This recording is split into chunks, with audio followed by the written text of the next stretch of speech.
Itu keras, kering. Oh, tanahnya kering. Tanahnya kering. Kamu yang ambil, kamu yang ngembalikan. Saya nggak bisa bacanya, saya takut mas. Nongol bang. Apa? Sosok yang hitam yang digambarkan ibunya tadi, matanya tajam nantangin gitu.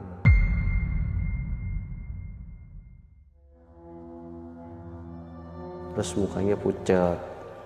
Itu dia ngomong, saya adalah bagian dari janjimu.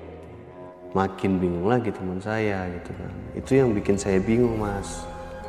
Bayi kan normal bang, tapi dari semua lubang yang ada di wajah itu keluar darah.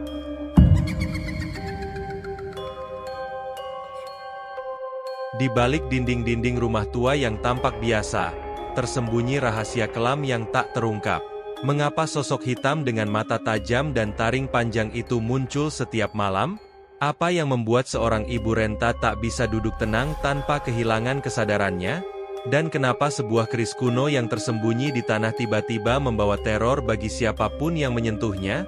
Dalam perjalanan penuh misteri ini, seorang pria bernama Rudy harus menghadapi pertanyaan terbesarnya. Apakah janji yang tak dipenuhi bisa merenggut lebih dari sekadar ketenangan? Semua jawaban tersembunyi di balik bayang-bayang masa lalu yang menolak dilupakan. Selamat datang di channel Ada Horor. Agar hidup lebih berkah, silahkan ketik sholawat di kolom komentar untuk baginda Nabi Muhammad sebagai penghormatan dan rasa cinta terhadap Nabi kita. Selamat menonton. Rudy semakin yakin bahwa masalah yang dihadapi keluarga Joko lebih rumit daripada sekadar gangguan makhluk halus biasa. Ia memutuskan untuk mencari tahu lebih banyak tentang sejarah rumah tersebut dengan mengunjungi tetua desa setempat, Mbah Sastro, yang dikenal sebagai penjaga pengetahuan lokal. Dengan langkah hati-hati, Rudy melangkah menuju gubuk tua Mbah Sastro yang terletak di ujung desa. Mbah Sastro menyambutnya dengan senyum lemah namun penuh kebijaksanaan. Saat mendengar cerita Rudy tentang rumah Joko, wajahnya berubah muram. Anak muda, tanah itu dulunya bukan hanya sengketa antara saudara kandung.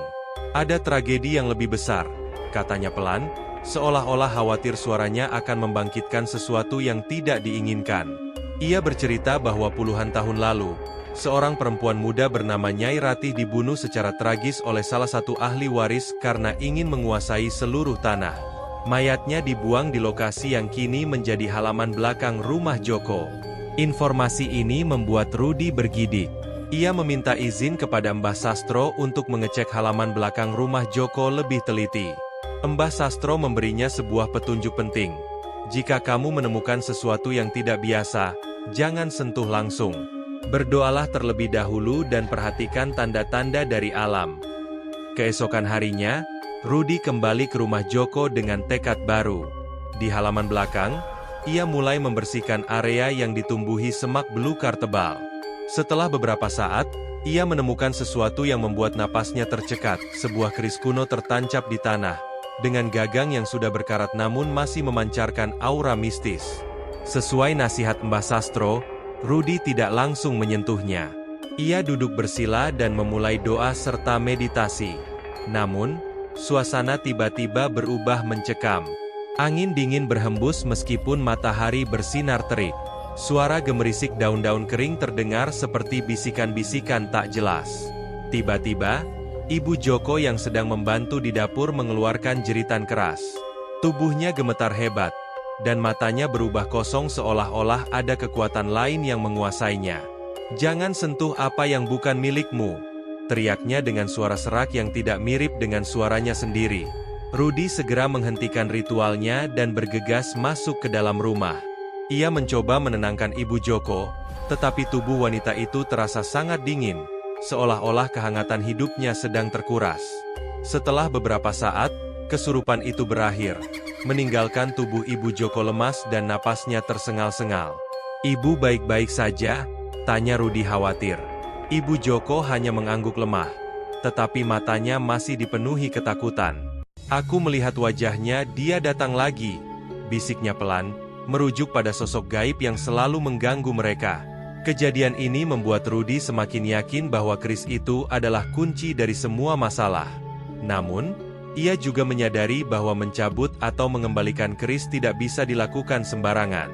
Ia membutuhkan persiapan lebih matang dan perlindungan spiritual yang lebih kuat.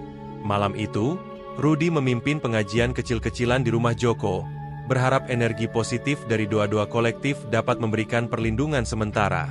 Namun, saat tengah malam, Rudy terbangun oleh suara langkah kaki di halaman belakang. Ia mengintip dari jendela dan melihat siluet hitam yang samar berdiri di dekat lokasi keris. Siluet itu tampak seperti seorang wanita dengan rambut panjang terurai, tetapi wajahnya tidak terlihat jelas. Hembusan angin dingin menyapu ruangan, membuat bulu kuduk Rudy merinding. "Siapa kamu?" tanya Rudy dengan suara bergetar, meskipun ia tahu pertanyaannya tidak akan dijawab. Siluet itu hanya berdiri diam sebelum akhirnya lenyap begitu saja, meninggalkan aroma melati yang menusuk hidung. Keesokan paginya, Rudy memutuskan untuk berkonsultasi kembali dengan Mbah Sastro. Ia sadar bahwa untuk menyelesaikan masalah ini, ia harus menghadapi masa lalu yang kelam dari tanah tersebut. Tapi di balik tekadnya, ada rasa was-was yang terus menghantui. Apakah ia benar-benar siap menghadapi konsekuensi dari tindakan yang akan diambil? Ataukah usahanya hanya akan memperburuk situasi? Setelah keris dikembalikan, Rudy tidak bisa begitu saja melupakan peristiwa yang baru saja terjadi. Pikirannya dipenuhi dengan pertanyaan tentang sejarah tanah itu. Ia merasa ada sesuatu yang belum terselesaikan, seperti utang dari masa lalu yang menuntut pembayaran. Esok harinya, ia mengunjungi tetua desa yang dikenal sebagai penjaga cerita rakyat dan pengetahuan lokal. Tetua itu bernama Pak Wayan, seorang lelaki tua berambut putih yang tinggal di sebuah gubuk sederhana di tepi desa. Saat Rudy menjelaskan situasinya, mata Pak Wayan menyipit, seolah-olah cerita ini sudah lama ia duga akan muncul kembali. "Dulu," kata Pak Wayan dengan suara serak, "ada dua bersaudara yang bertengkar hebat soal warisan keluarga.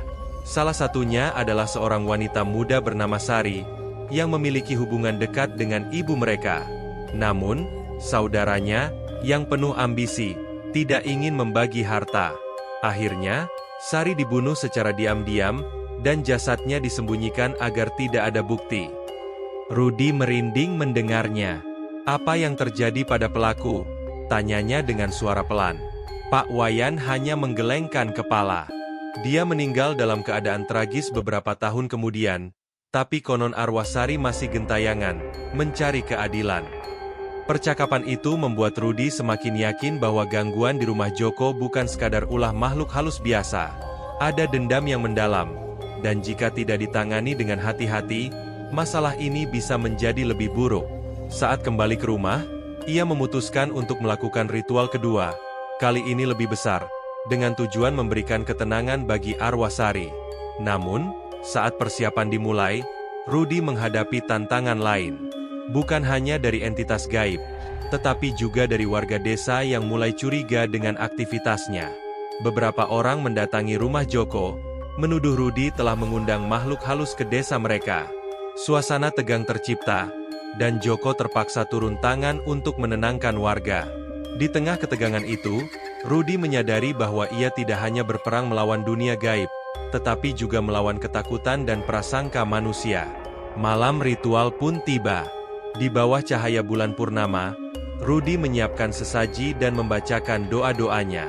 Udara terasa berat, seperti ada ribuan mata tak kasat mata mengamati setiap gerakannya. Tiba-tiba, angin kencang menerpa halaman belakang, membuat lilin-lilin padam satu persatu. Dalam kegelapan, suara tangisan samar terdengar, bergema di antara pepohonan. "Kamu datang untukku, kan?"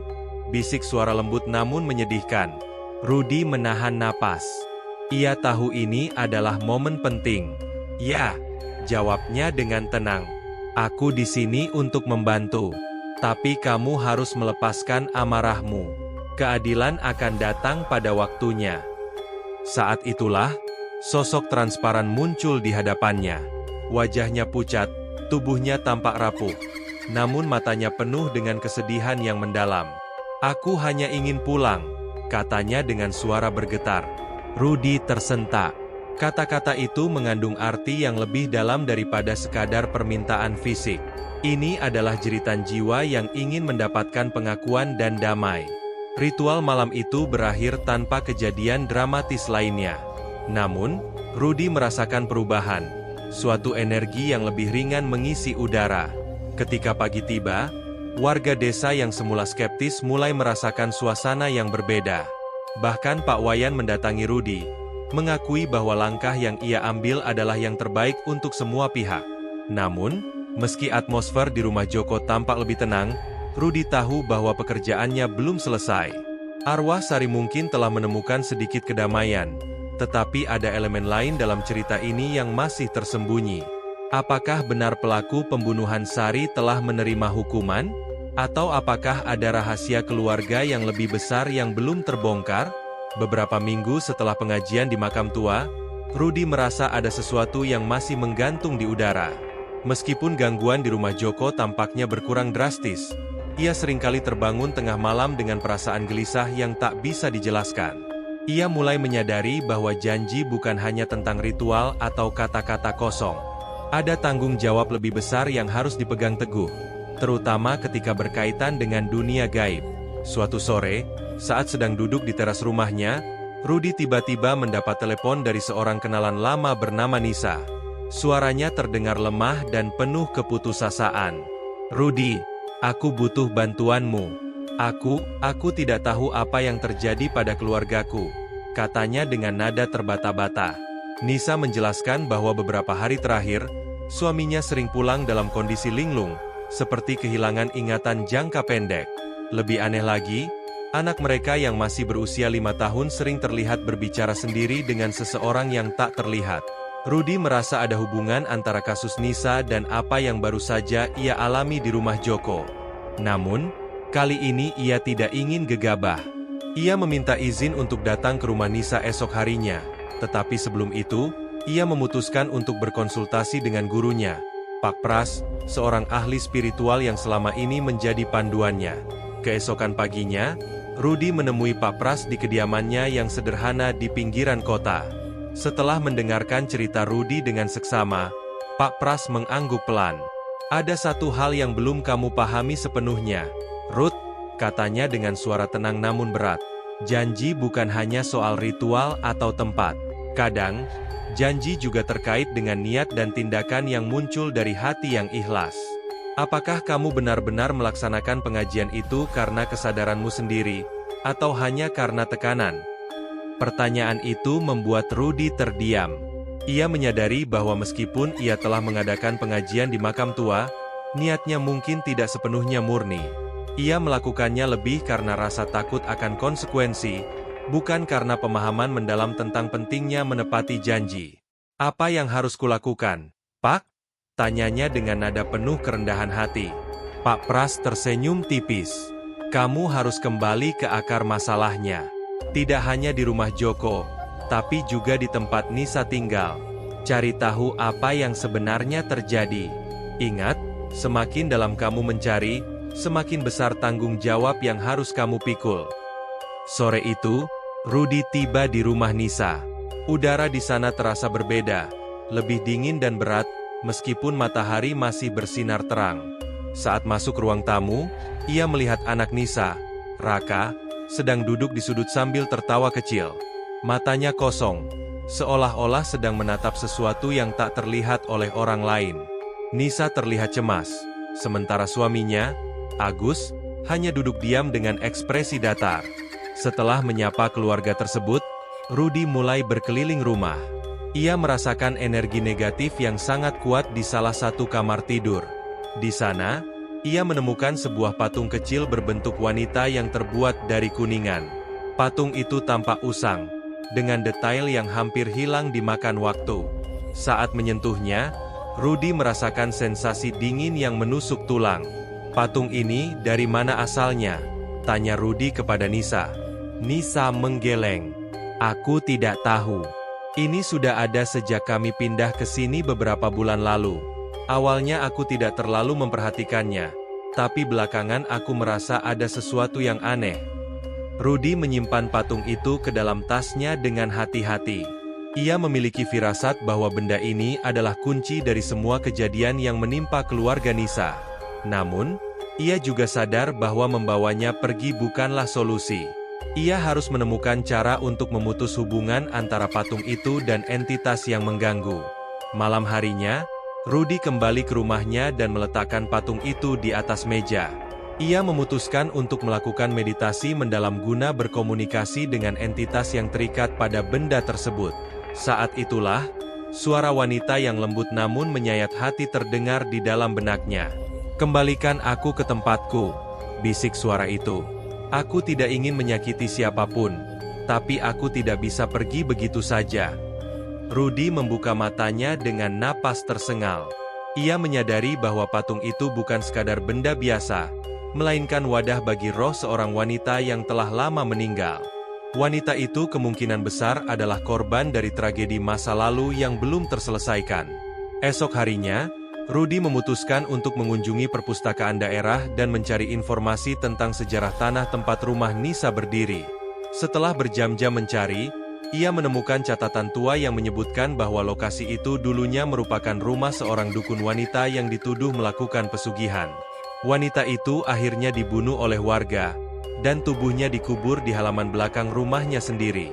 Dengan informasi ini, Rudy kembali ke rumah Nisa dan menggali halaman belakang. Setelah beberapa jam, ia menemukan tulang-tulang manusia yang sudah rapuh. Di dekatnya, ada secari kain tua yang masih menyimpan aroma dupa. Rudy segera menghubungi Pak Pras untuk memberitahu temuan ini. Pak Pras datang keesokan harinya dan memimpin ritual pembersihan di lokasi penemuan tulang-tulang tersebut. Selama ritual, angin kencang tiba-tiba berhembus, disertai dengan aroma melati yang semerbak. Raka, anak Nisa, tiba-tiba berlari ke halaman dan berdiri diam di dekat lubang galian. Matanya yang tadinya kosong kini dipenuhi air mata. "Bu, maafkan aku," katanya dengan suara yang bukan miliknya. Semua orang yang hadir terdiam. Rudy menyadari bahwa roh wanita itu akhirnya menemukan kedamaian. Ritual selesai, dan suasana di rumah Nisa langsung berubah. Keluarga tersebut mulai merasakan ketenangan yang lama hilang. Namun, Rudy tahu bahwa perjalanannya belum selesai.